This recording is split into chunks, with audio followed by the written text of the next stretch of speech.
अस्सलाम वालेकुम, मैं हूँ बुशरा एंड आप देख रहे हैं बुशरास कोचिंग। लेट नॉट मैथ या मिस्ट्री में आज हम आ गए हैं विद कंप्यूटर साइंस सेक्शन, जिसमें हम 10 क्वेश्चंस करेंगे and this is the last section of our beginning series for your entry test, any entry test like E CAT, ETEA, NEET, NTS, honours, MD CAT and etcetera. So आप जो भी competitive exam के लिए तैयारी कर रहे हैं, engineering and other, तो आप ये जो है MCQs यूज़ कर सकते हैं। और इसकी सारी जो जितने भी पार्ट्स हैं सब जो है मैंने ऐड किए हुए प्लेलिस्ट में। साथ ही आप मेरी ऑनलाइन क्लासेस ज्वाइन कर सकते हैं जिसकी सारी डिटेल्स वीडियो के एंड में होती है। चलिए अवर कंप्यूटर साइंस की सेक्शन की तरफ चलते हैं, बट इससे पहले लास्ट क्वेश्चन जो है हम लोग अपना पिछली जो सेक्शन है उसका डिस्कस कर लेते हैं, यानी केमिस्ट्री का जो था हमारे पास लास्ट क्वेश्चन।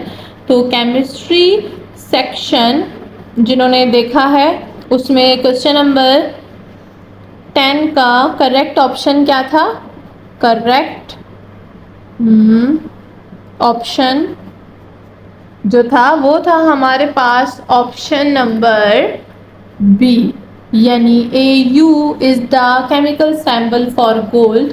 सो जिन्होंने केमिकल जो है वो केमिस्ट्री का जो सेक्शन है वो आपने देखा होगा, तो आपने क्वेश्चन नंबर 10 मैंने आपको जो है टास्क दिया था, देखिए क्या आपने करेक्ट ऑप्शन लगाया है। इसी के साथ आगे बढ़ते हैं with our computer science section with question number 1। यहाँ पर हमें दिया गया है कि which is the following which of the following programming language, यानी यहाँ पर प्रोग्रामिंग लैंग्वेज हमारे पास कौन सी है।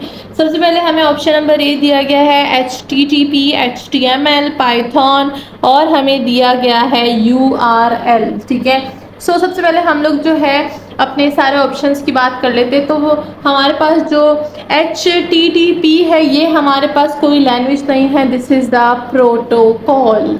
तो इसको नोट डाउन कर लें, जब आपके पास जो है ऐसे MCQs आएंगे तो दिस विल हेल्प यू। ये क्या है? ये एक प्रोटोकॉल है हमारे पास, प्रोटोकॉल। ठीक है, एंड अगर हम लोग HTML की बात करें तो this is the markup language. ठीक है ना, मार्कअप लैंग्वेज।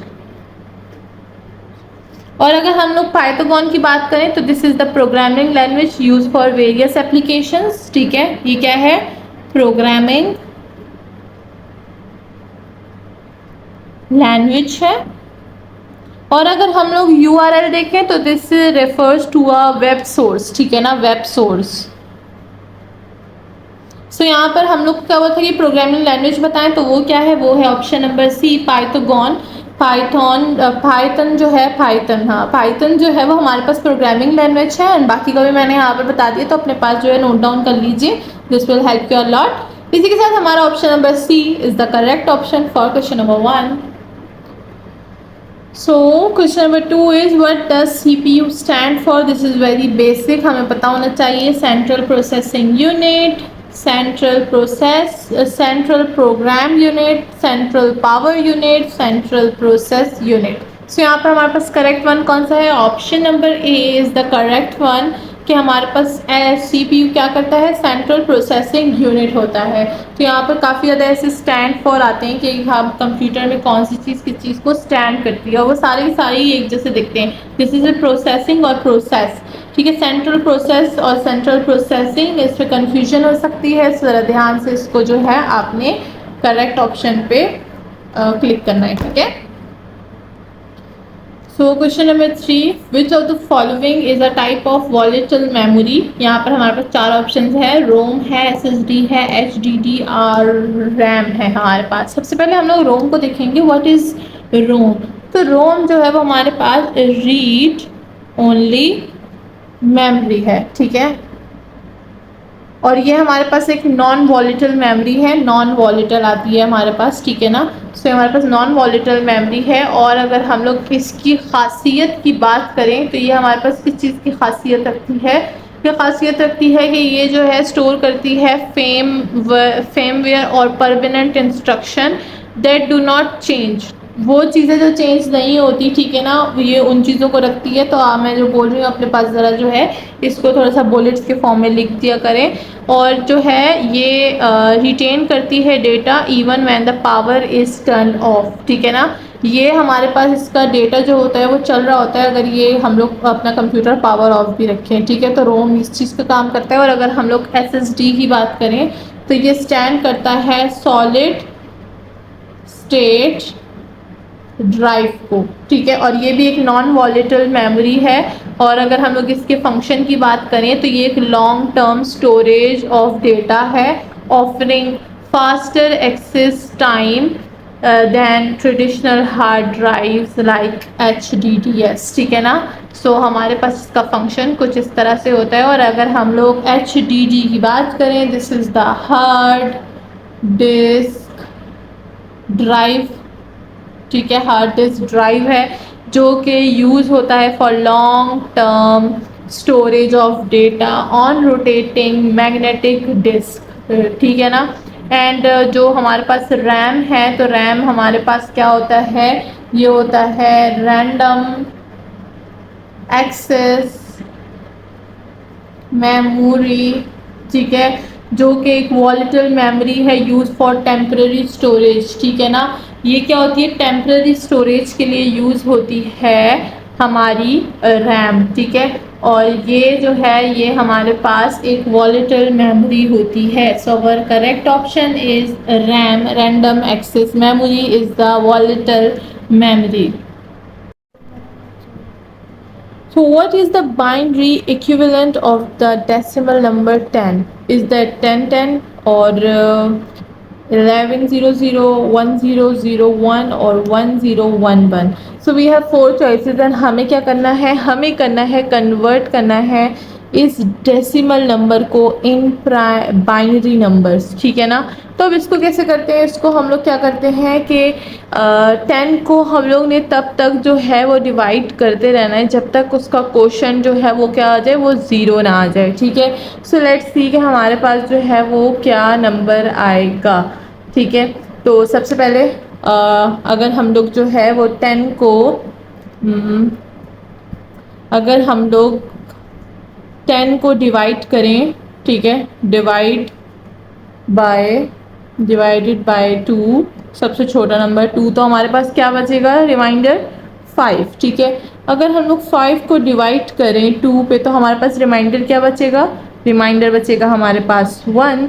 और अगर जो है हम इस तरह से करें, अगर हम लोग जो है, अच्छा यहाँ पर 2 बचेगा, दिस विल बी द 2, ठीक है। और यहाँ पर हमारे पास रिमाइंडर क्या होगा, यहाँ पर रिमाइंडर हमारे पास 0 होगा। और यहाँ पर हमारे पास जो है रिमाइंडर क्या होगा, वो होगा 1, ठीक है। नाउ अगर हम लोग जो है 2 को डिवाइड करें, यहाँ पर मैं डिवाइड लिख दूँ, ठीक है। अगर मैं 2 को डिवाइड कर दूँ 2 पे तो मेरे पास क्या हो जाएगा, 1 बच जाएगा। और यहाँ पर रिमाइंडर जो है वो मेरे पास क्या हो जाएगा, 0 हो जाएगा, ठीक है ना। इस 1 को अगर हम लोग डिवाइड करें अगेन 2 पे, ठीक है, सो हमारे पास जो है वो 0 आ जाएगा और इसका जो रिमाइंडर है वो हमारे पास 1 आ जाएगा। सो यहाँ पर ये जो हमारे पास रिमाइंडर्स बचे हैं, दीज आर आवर आंसर, ठीक है। तो यहाँ पर रिमाइंडर क्या बचा है, 0, 1 और 0, 1। लेकिन हम लोग इसको कैसे देखते हैं, हम लोग इसको नीचे से ऊपर लेकर जाते हैं, ठीक है, ऊपर से नीचे नहीं आते। तो यहाँ से हम क्या करेंगे, डाउन टू अप तक जो है हमारा आंसर आएगा, ठीक है। सो ये क्या होगा, 1010। सो 1010 कहाँ पर है, option number A, 1010 is our correct option, ठीक है ना। अगर हम बाकी को देखें बी, सी और डी, सो बी जो है ये अगर हम देखें तो दिस इज़ द, ये कौन से डेसिमल का है, ये 12 डेसिमल का है, इसको आप सॉल्व कर सकते हैं। एंड ये जो है ये हमारे पास 9 डेसिमल का है। एंड दिस इज़ द जो है बाइनरी नंबर ऑफ व्हाट, 11, ठीक है। तो इस तरह से आप इसको सॉल्व कर सकते हैं बहुत ही ज़्यादा ईजीली। और इसको आप जो है वेरीफाई भी कर सकते हैं किस तरह से, यहाँ पर थोड़ी सी एक ट्रिक देख लेते हैं, ठीक है ना। इसके लिए अगर हम लोग इसको ऐसे यूज़ करें कि इसकी वेरिफिकेशन अगर हम लोग जो है वो करें कि भाई क्या ये करेक्ट है और नॉट, तो हमने क्या करना है, हमने सबसे पहले जो है वो 1 को मल्टीप्लाई करना है 2 की पावर 3 से, तो हमारे पास क्या आ जाएगा, 8 आ जाएगा। और अगर हम लोग 0 को मल्टीप्लाई करें 2 की पावर 2 से, तो हमारे पास 0 आ जाएगा। और अगर हम लोग 1 को 2 की पावर 1 से करें तो क्या हो जाएगा, 2। और देन अगेन 0 को मल्टीप्लाई करें 2 की पावर 0 से इक्वल टू ये क्या हो जाएगा, 0। पहले देखिए क्या करना है, हमने 0 से स्टार्ट कर देना, यहाँ से आप ऊपर जाएंगे तो होगा। 0 को मल्टीप्लाई करें 2 पावर 0, देन 1 को मल्टीप्लाई करें 2 पावर 1, 0 को मल्टीप्लाई करें 2 पावर 2 एंड पावर 3। तो देखिए 0 1 2 एंड 3 पावर जो है वो इंक्रीज हो रही है, ठीक है।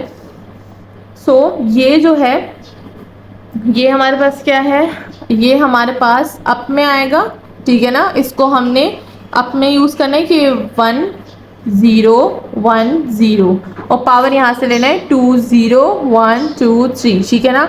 सो नंबर जो है, जो हमारा बाइनरी नंबर है उसको हमने सही लिखना है और यहाँ से पावर जो है उल्टी जाएगी। सो इस तरह से हम ट्रिक्स भी यूज़ कर सकते हैं और ये काफ़ी ज़्यादा जो है वो ईजी होगा, ठीक है। So in which generation of computer was the microprocessor introduced? मतलब कि जो है कौन सी जनरेशन में कंप्यूटर के लिए माइक्रोप्रोसेसर इंट्रोड्यूस किया गया, फर्स्ट सेकंड थर्ड और फोर्थ। हमारे पास 4 ऑप्शंस हैं एंड लेट्स सी कि हमारे पास जो है हर ऑप्शन को देखेंगे सबसे पहले, then we will choose the correct one. First generation में अगर हम लोग बात करें जो कि था हमारे पास क्या 1940s के टाइम के मिड में था, ठीक है ना। सो ये हमारे पास क्या था, ये था हमारे पास 1940s टू या फिर 1950s, इन दोनों के दरमियान जो है फर्स्ट जनरेशन हमारे पास आया था।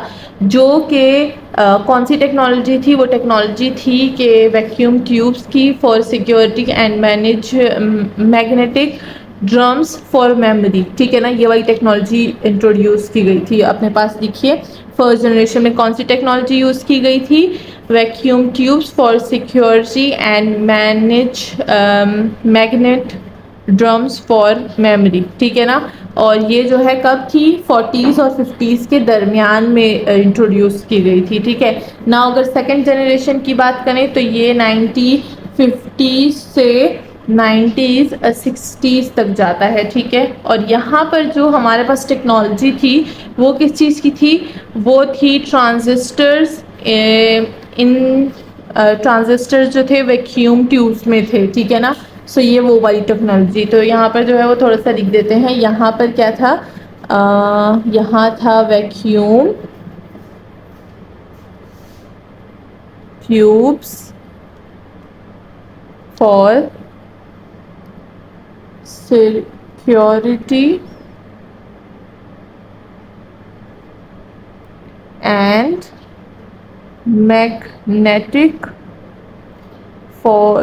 मैग्नेटिक ड्रम्स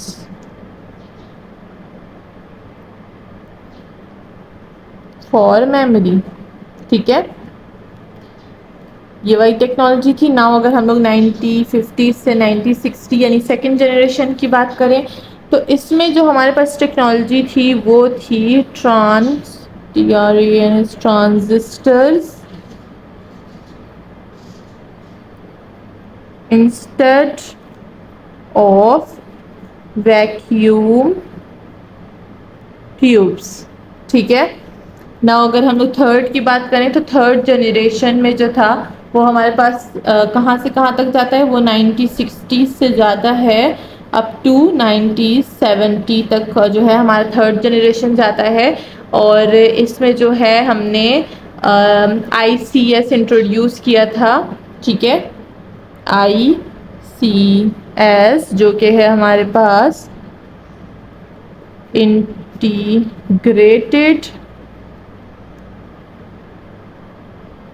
सर्क्यूट्स, ठीक है। इंटीग्रेट सर्क्यूट्स उसको बोलते हैं, जो कि कॉम्बिनेशन था multiple transistor into a single clip, ठीक है, into a single chip, sorry नहीं चिप, ठीक है। यहाँ पर अगर देखें तो यहाँ पर transistor instead of vacuum tubes हमने यूज़ किया था। और फिर इन्होंने ICS इंट्रोड्यूस किया जो कि था इंटीग्रेट सर्क्यूट्स, और उसमें क्या था, उसमें मल्टीपल कॉम्बिनेशन, उन्होंने कंबाइन किए हुए थे multiple combine of resist transistors into a single chip. एक सिंगल चिप में उन्होंने मल्टीपल ट्रांजिस्टर्स जो है वो डाल दिए थे। मतलब अब यहाँ पर तो सिर्फ एक ट्रांजिस्टर था, अब इन्होंने क्या किया, जब दूसरी जनरेशन में आया तो उन्होंने काफ़ी ज़्यादा ट्रांजिस्टर्स को एक ही चिप में इकट्ठा कर दिया था। ठीक है, no last but not least, जो कि हमारे पास अर्ली 1970s टू प्रेजेंट, ठीक है, टू प्रेजेंट, फोर्थ जनरेशन जो है वो प्रेजेंट तक जारी है। और यहाँ पर हमने जो है वो इंट्रोड्यूस किया था माइक्रो प्रोसेसर, ठीक है ना, माइक्रो प्रोसेसर जो कि था हमारे पास किस चीज़ का, सीपीयू का, इनटू अ सिंगल चिप, सही है ना। तो ये हमारे पास करेक्ट ऑप्शन क्या आएगा, करेक्ट ऑप्शन आएगा ऑप्शन नंबर डी, जिसमें हमने इंट्रोड्यूस किया था माइक्रो प्रोसेसर। ठीक है, सो हर जनरेशन का आपको याद होना चाहिए, इसलिए मैंने यहाँ पर काफ़ी डिटेल से लिखा है। अगर किसी भी जनरेशन का आ गया तो आप जो है वो यूज़ कर सकते हैं। जैसे अगर उन्होंने बोला कि आईसीएस कौन सी जनरेशन में इंट्रोड्यूस किया गया था, तो आपको पता होगा कि वो थर्ड जनरेशन का था। और इसी तरह वैक्यूम ट्यूब्स वो आप फर्स्ट जनरेशन का था। ठीक है, सो दे विल हेल्प यू, ये सारी चीज़ें आप नोट कर लीजिए। Which of the following is the output device, तो यहाँ पर हमें जो है 4 ऑप्शन गिवन है, इसमें काफ़ी ज़्यादा कन्फ्यूजन होती है, माउस, कीबोर्ड, प्रिंटर और स्कैनर। ठीक है, सो अगर हम देखें तो ये सारी जो चीज़ें होती हैं ज़्यादातर बाहर ही होती हैं, ठीक है ना, दीज ऑल आर बाहर। माउस बाहर होता है, कीबोर्ड भी बाहर होता है, प्रिंटर भी बाहर होता है। ठीक है, तो ये सारी चीज़ें वो ज़्यादातर बाहर ही होती हैं। अब अगर हम देखें तो इसमें आउटपुट कौन सी डिवाइस होगी, ठीक है, सबसे पहले तो माउस की बात करें। माउस एक आउटपुट डिवाइस है, बट उसका फंक्शन क्या होता है, वो इनपुट होता है। ठीक है ना, सो ये इसका जो फंक्शन होता है, इसके फंक्शन को आप देखेंगे। ठीक है, इसका फंक्शन क्या होता है, वो इनपुट होता है। So this is not the output device ना। अगर कीबोर्ड को देखिए तो कीबोर्ड टाइपिंग करता है, ठीक है ना, और टाइपिंग क्या है, टाइपिंग एक इनपुट फंक्शन है। ठीक है, तो हम इसको भी इनपुट फंक्शन बोलेंगे। ठीक है, इनपुट फंक्शन, इनपुट फंक्शन। और अगर हम प्रिंटर को देखें तो क्या प्रिंटर एक इनपुट फंक्शन है, नहीं। प्रिंटर हमें जो है वो आउटसाइड चीज़ देता है। क्या देता है वो हमें पेज को प्रिंट करके देता है। जैसे हमारा कोई ईमेल या फैक्स आ जाए या हमें कुछ प्रिंट करना हो, डॉक्यूमेंट प्रिंट करना हो, तो वो हमारे पास क्या होता है, वो बाहर निकलता है। तो वो क्या है, वो एक आउटपुट डिवाइस है। ठीक है, आउटपुट फंक्शन है ये, या फिर डिवाइस है। ठीक है, और स्कैनर, अगर हम स्कैनर को देखें तो स्कैनर हमारे पास क्या होता है, ये कन्वर्ट करता है फिजिकल डॉक्यूमेंट को इमेज में या डिजिटल फॉर्म में, वो कोई भी हो सकता है। ठीक है, सो ये भी जो है वो हमारे पास एक इनपुट फंक्शन करता है। ठीक है, तो ये फंक्शन हमें इनपुट दे रहा है, तो हम फंक्शन को देखेंगे, ये नहीं देखेंगे कि माउस बाहर पड़ा होता है या प्रिंटर बाहर पड़ा होता है। वैसे तो फिर ये तीनों सी चीज़ें ज़्यादा बाहर ही पड़ी होती हैं। ठीक है, लेकिन इनके फंक्शन को हम देखेंगे कि वो आउटपुट हमें जो है वो क्या देता है, तो प्रिंटर देता है। So our correct option is printer, यानी ऑप्शन नंबर सी।